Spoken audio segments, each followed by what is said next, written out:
আসসালামু আলাইকুম এভরিওয়ান।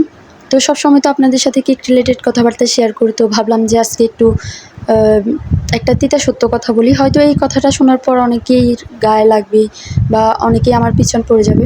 তো যাই হোক, কথাটা হচ্ছে গিয়ে আপনি যেকোনো একটা কাজ করতে গেলে সেই কাজটাকে যতক্ষণ না নিজের চোখে পারফেক্ট লাগছে, যতক্ষণ না মনে হচ্ছে আমি এটা পারফেক্টভাবে করতে পারতেছি মানুষের জন্য, ততক্ষণ সেই কাজে আমি মনে করি যে আসা দরকার নাই।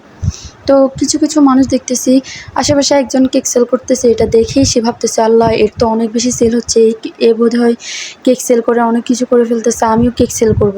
তো হয়তো তার কেক সম্পর্কে কোনো রকম কোনো আইডিয়া নাই, তাও সে এই প্রফেশনে আসবে। আগের দিন কিছু বেকিং টুলস কিনে আনবে, এরপর রাতে একটা কেক বানিয়ে পরের দিন একটা পেজ খুলে বসে যাবে। বিভিন্ন পেজ থেকে বিভিন্ন ছবি কালেক্ট করবে, এরপর এগুলা নিজের পেজে ছেড়ে দিবে। তো মানুষজন তো আসলে বুঝবে না যে এগুলো আপনি বানাইছেন কিনা, বা সবার পেজ তো মানুষ আর চেনে না।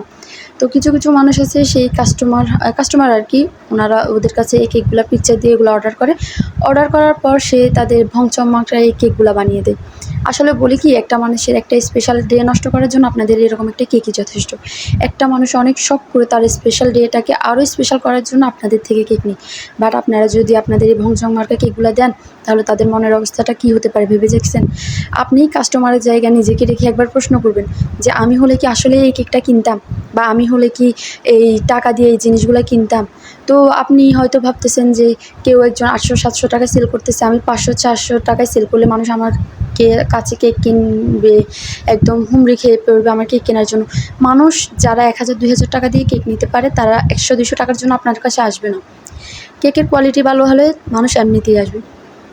তো যাই হোক, অনেক কথাই বলে ফেলছি। আর যাদের গায়ে লাগবে আমার তো কিছু করার নেই। এটা হচ্ছে সত্য কথা। তো কেকটা কেমন হয়েছে